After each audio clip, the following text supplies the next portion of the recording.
Senhoras e senhores, o Brasil acaba de ter a sua primeira partida na Copa do Mundo e acaba empatando com Marrocos. Sendo bem sincero, cara, eu não tô muito admirado por ter empatado. Como eu já tinha falado antes, eu não ficaria admirado se o Brasil ganhasse, eu não ficaria admirado se o Brasil empatasse, eu ficaria triste se o Brasil perdesse e eu só ficaria muito surpreso se o Brasil ganhasse de goleada. E goleada pra mim, cara, é 3, 4, 5, 6 gols, tá ligado? Isso sim me surpreenderia. Empatar não foi muito bom, mas vamos ser sinceros aqui, falando de forma técnica, o Brasil, ele dá pra ganhar do próximo jogo contra o Haiti, contra a Escócia, tá ligado? Então vamos esperar pra ver o que vai acontecer nos próximos jogos. Então, seguinte, rapaziada, pra você que me conhece, pra você que caiu aqui de paraquedas, eu me chamo Arnilton, eu faço análise de pós-jogo especificamente do Flamengo, mas agora, né, em Copa do Mundo eu estou fazendo aqui da seleção. Então, se você gosta de análise, rapaziada, deixa o like, se inscreve no canal, rumo a 900 inscritos. Vamos tentar bater até o final desse mês e eu confio em vocês. Seguinte, rapaziada. O que a gente tem, sem muita enrolação, começando pelos relacionados, a gente tem Alisson no gol. E é isso, né? O que a gente pode fazer? A dupla que a gente já esperava de Gabriel Magalhães e Marquinhos. Me surpreendi um pouco por ele ter botado o Ibanes e o Douglas Santos, porque eu realmente eu achava que o próprio Ancelotti ia apostar muito mais na experiência do que da própria físico, de forma física falando, né? Eu achava que o Ancelotti ia apostar muito mais na experiência. E que bom, cara, porque eu prefiro mil vezes eles ser laterais do que os laterais do Flamengo. Continuando, o que a gente tem? O nosso meio de campo, que pra mim, principalmente no primeiro tempo, foi horroroso. Bruno Guimarães, Casemiro e Paquetá. Desculpe, quase me engasguei aqui. Continuando, a gente tem a Rafinha, Vinícius Júnior e Igor Thiago. Durante o vídeo eu vou já dando uma comentada do que eu achei dos jogadores, um ou outro, quem passou batido. Seguinte, o que a gente tem, cara? O Brasil, principalmente no primeiro tempo, jogando assim, basicamente nos primeiros 10 minutos, que é onde a gente vê fisicamente como é que os jogadores estão, mal.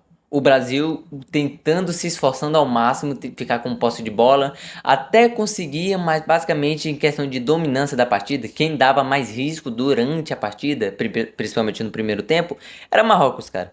Então, o Flamengo, eu quase falo, o Brasil, cara, ele tava tentando se estabilizar, ele tava tentando se esforçar, mas não conseguia. E o que isso gerou? O gol de Marrocos. Esse nome aqui é sacanagem. Saibari. O gol do Saibari, cara, jogador do Marrocos. Como eu falei, o Brasil ele tava tentando se estabilizar, ele tava tentando ficar com posse de bola e por mais que ele ficasse, o Brasil não conseguia fazer nenhuma jogada, cara. Principalmente por causa do nosso ataque, que sendo bem sincero, esse começo, cara, com o Rafinha jogando de ponta e Igor e Thiago jogando pelo meio, eu me incomodei bastante, é muito erro bobo, mas a gente vai chegar lá, cara.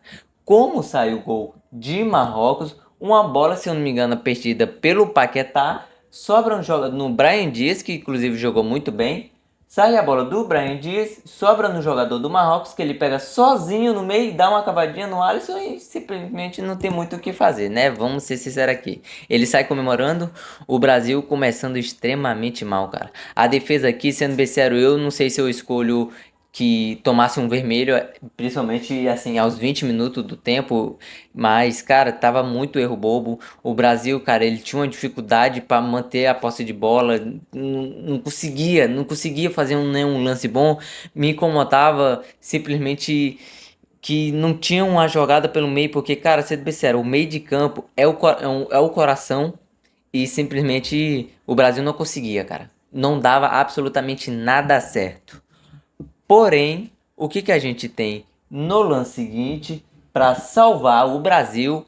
Vinícius Júnior fazendo uma espetacular partida no primeiro tempo, porque no segundo tempo, né, o rendimento vai caindo. Mas cara, o Vini, cara, que bom que ele conseguiu fazer esse gol e que bom que ele conseguiu, querendo ou não, salvar o Brasil de perder de 1 a 0, que seria um grande vexame. Cara, a gente perdendo pro Marrocos a essa altura seria uma questão de.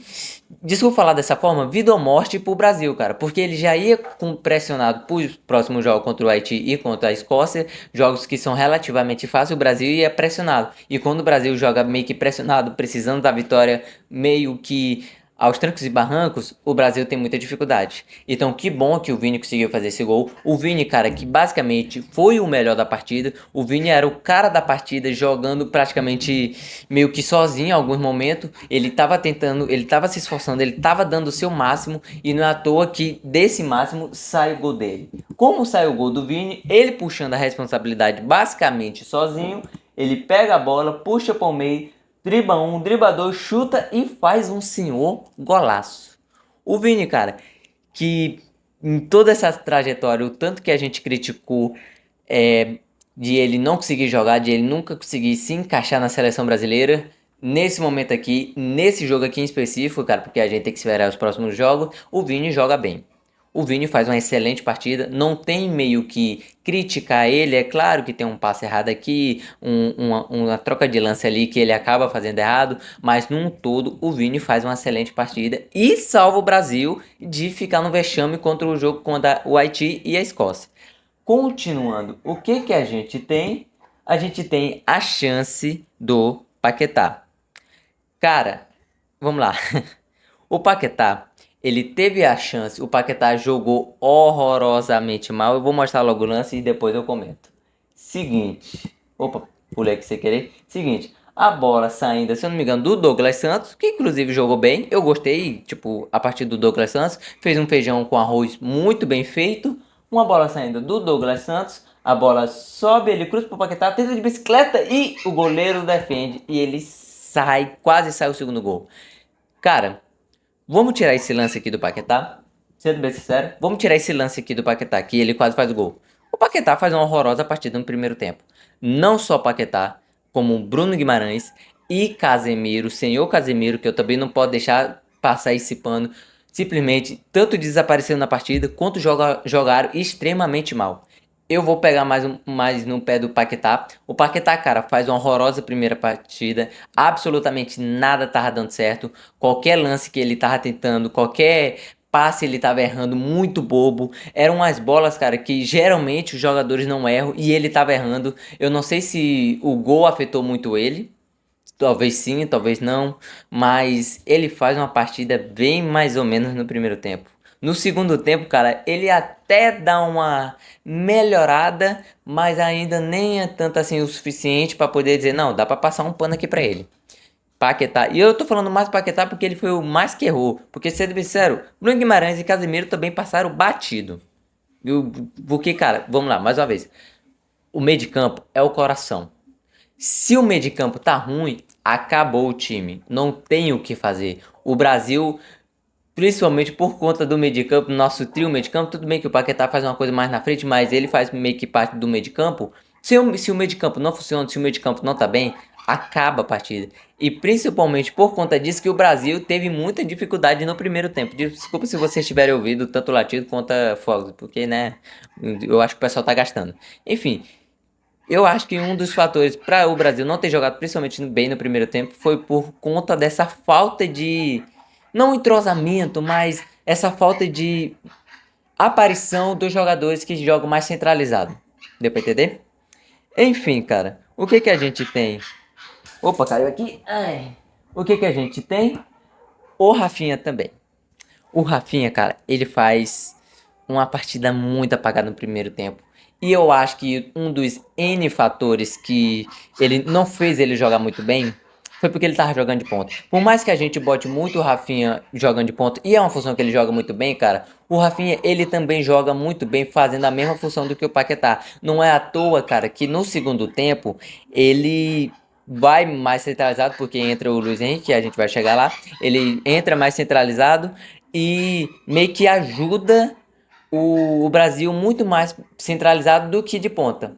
Então, cara, ele faz um primeiro tempo muito apagado, sendo bem sincero. Desculpe pelos latidos aí, tá aqui do lado. Seguinte, basicamente, o primeiro tempo termina assim. O Brasil consegue empatar, o Vini meio que salva nós de ficar num perrengue de 1-0, de não ganhar absolutamente nenhum ponto. E em questão de números, cara, a gente tem 54 posse de bola pro Brasil contra 46 ao Marrocos. E sendo bem sincero, esses números de posse de bola não fazem jus ao que a gente viu. Principalmente para você que assistiu o jogo. Você percebe que por mais que o Brasil tenha mais posse de bola, a sensação que dá, cara, é que quem estava dominando, e com certeza, quem estava dominando mais a partida era o Marrocos. Quem estava dando mais susto de chutes ao gol era o Marrocos. E questão de chutes, cara, isso daqui é inacreditável. Marrocos tem o dobro de chutes, não dá o gol, mas chutes são 12 chutes contra 6 chutes do Brasil. O Marrocos chutou duas vezes mais. Duas vezes. Por mais que não teve tanto assim, foi quantos chutes pro gol? Foi 2 chutes de cada lado. O Brasil chutou duas vezes e Marrocos chutou duas vezes. Mas Marrocos deu muito mais perigo pro Brasil, chegando muito mais na área.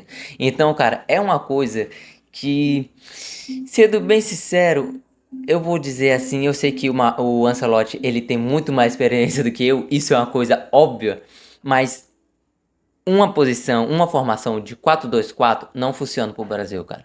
Você percebe que Marrocos nem é uma gigantesca potência de seleção, mas é uma boa seleção, né? Porque, né, no último vídeo que eu postei o pessoal ficou me criticando porque eu meio que dei uma baixada, sendo que eu não dei uma baixada, eu só falei que não é grande equipe de elite, mas tipo assim, um 4-2-4, cara, simplesmente eu acho que não vai funcionar quando o Brasil pegar um time de elite, se é que a gente vai conseguir chegar lá, né? Porque vamos ser realistas, se jogar dessa forma aqui, pode até chegar numas quartas, mas depois disso, geralmente só tem time grande, a não ser que dê uma zebra. Mas, cara, um 4-2-4, desculpa falar de novo, né? Mas um 4-2-4 simplesmente eu acho que não vai funcionar pro Brasil. O Brasil fica extremamente exposto, principalmente no meio de campo. Quando tem um contra-ataque, você percebe principalmente no segundo tempo e no começo do primeiro tempo. Quando você tem um contra-ataque do Marrocos, cara, o meio de campo do Brasil, ele fica completamente exposto. O Casemiro, cara, ele é um jogador que joga mais fixo e o Casemiro, ele é um cara não tanto de velocidade. Em si, né, ele faz uma marcação boa, mas ele não é tão de velocidade. Se o Brasil tomar um contra-ataque, fica completamente exposto. O Casemiro não vai chegar. A não ser que seja talvez um Danilo, se for o Bruno Guimarães, talvez se tiver a sorte de estar lá, talvez ainda aconteça de haver a desmarcação. Mas o Casemiro não vai dar conta sozinho. Então, cara, sendo bem sincero, na minha opinião, na minha humilde opinião, 4-2-4 não vai funcionar. Pelo menos em time grande. Talvez com o Haiti funciona, talvez com a Escócia funciona, mas com o time de elite não vai rolar. Seguinte, na volta do segundo tempo, cara, a gente tem as substituições. Entra Danilo do Flamengo e sai o Ibanes. O Ibanes, cara, que fez uma partida ok. Eu acho que ele não teve tantas oportunidades. Muitas das bolas que o Rafinha jogava pra eles, o Paquetá jogava pra eles, eu acho que o Casemiro, o Bruno Guimarães jogava pra ele. Sendo bem sincero, eu acho que eu contei umas 4 que passavam por cima da cabeça dele e ia pra lateral. Ele não teve tantas oportunidades. Acho que eu prefiro ele do que o próprio Danilo, porque querendo ou não, ele faz algo que o próprio Wesley fazia, jogando um pouco mais avançado, conseguindo fazer essas infiltração. Ele não teve tantas oportunidades, mas eu acho que ele fez uma boa partida. Casemiro sai. Casemiro eu não preciso mais falar absolutamente nada. Foi um pouco apagado da partida. Não apareceu muito, cara. E é um cara que a gente precisa que apareça, porque, pelo amor de Deus, ele é o coração do time, o meio de campo. E entra o Fabinho no lugar dele. Basicamente trocou 12 por meia dúzia, né? Ou 6 por meia dúzia. Trocou o Casemiro pelo Fabinho. E o que a gente tem na volta do segundo tempo? A chance do Igor Thiago. Cara, o Igor Thiago eu vou deixar para comentar dele já já.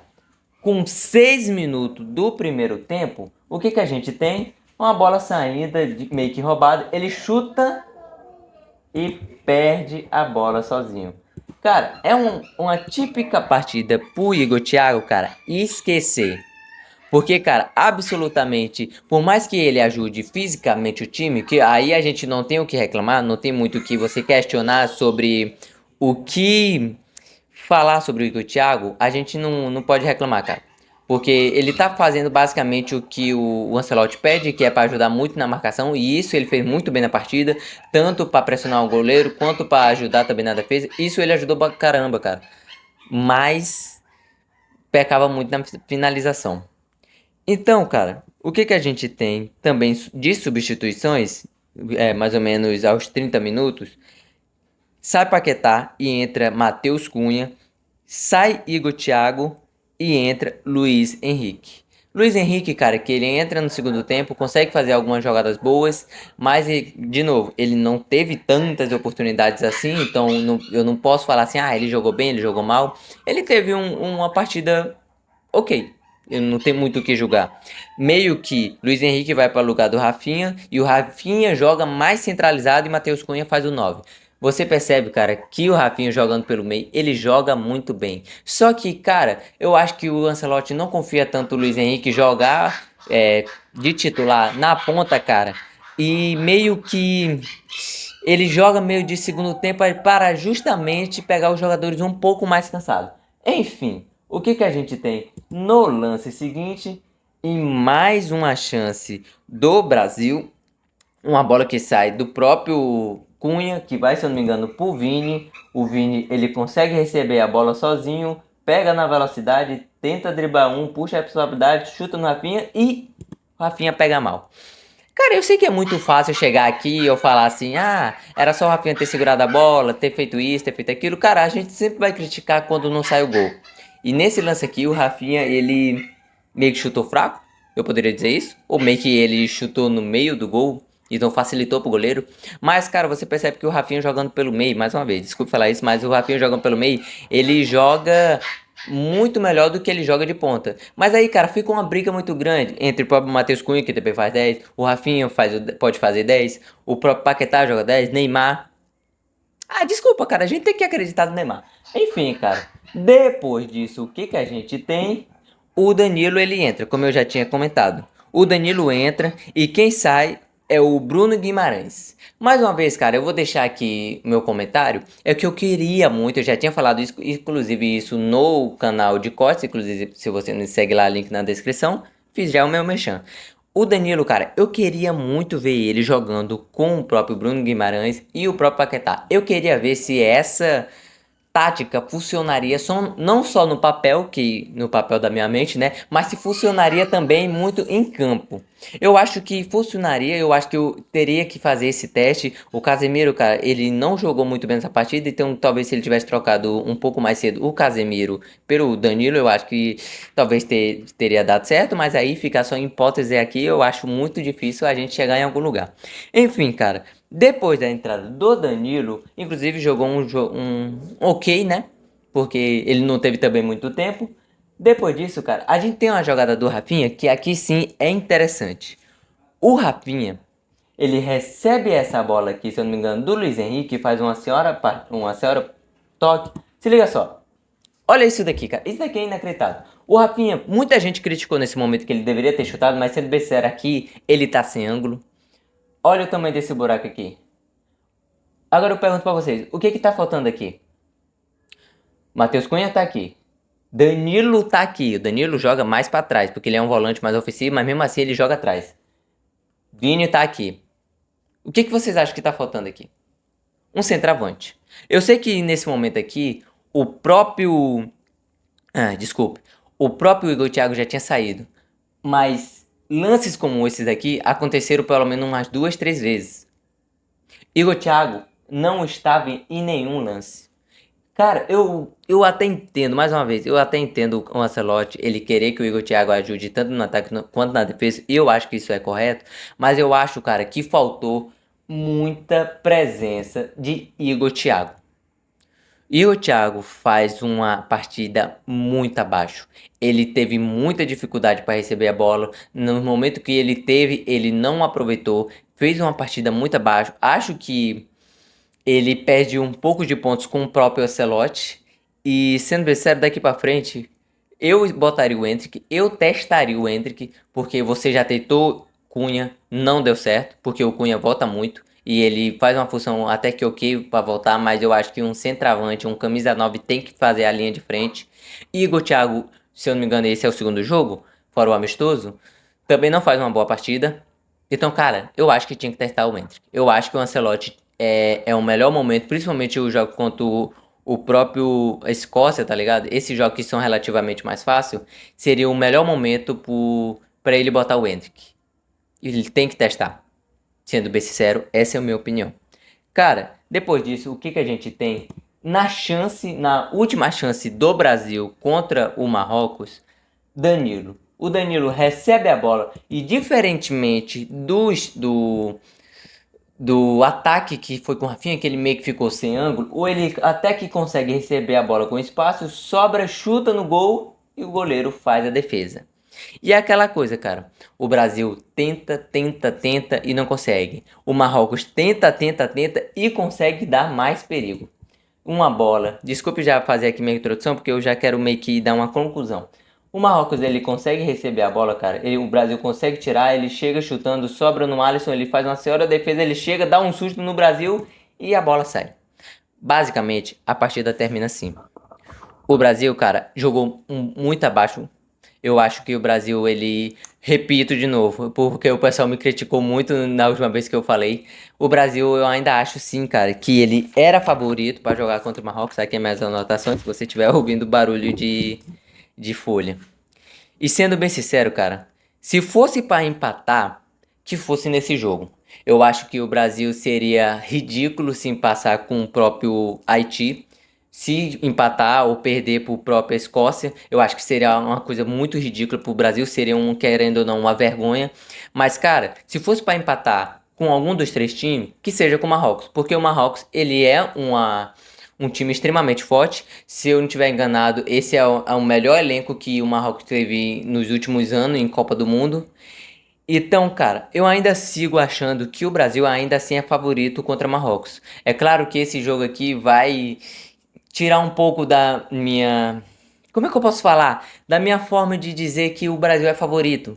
O Brasil, cara, e no individual, ele tem peças muito melhores, na minha opinião, ele tem peças muito melhores do que o próprio Marrocos, mas no coletivo o Marrocos jogou muito melhor. Então, talvez no papel ele seja favorito, mas talvez no jogo jogado ele não tenha sido tanto. Talvez se o Brasil tivesse entrado com uma formação um pouquinho diferente, talvez botando o Endrick já como titular, talvez o Brasil tivesse ganhado até com mais facilidade. Mas enfim, cara, quem tá lá é o Ancelotti, quem escolhe a decisão final é do Ancelotti. O Brasil empata, o nosso próximo jogo é contra o Haiti, tecnicamente é para ser um jogo fácil, eu espero que seja um jogo fácil, que o Brasil possa passar tranquilidade. E o Haiti, cara, ele tá jogando, ou ainda vai jogando, não sei que horas são, contra a Escócia, mais ou menos às 10 horas. Então, sendo bem sincero, eu espero que esse jogo empate. Eu espero que o Brasil, nos próximos jogos, consiga jogar bem e que a gente consiga passar com tranquilidade. Se o Brasil passar em segundo, vai ser uma vergonha? Sendo bem sincero, eu acho que não. Desculpa aqui, eu não sei de cabeça qual é o time que o Brasil pode pegar, mas nós passando, cara, já tá bom. Eu espero que o Brasil passe jogando bem. Enfim, rapaziada, esse foi o vídeo. Eu espero muito que vocês tenham gostado. Se eu gaguejei em algum momento, eu espero que vocês possam me perdoar, porque eu sempre tento aqui trazer a melhor forma, sendo justo, sendo imparcial, sem dar muito clubismo. Mas, claro que a gente sempre puxa bastante pro Brasil, né? Mas eu sempre tento dar uma análise limpa. Então é isso, rapaziada. Deixa o like e se inscreve no canal. Rumo a 900 inscritos. Tamo junto. É nóis.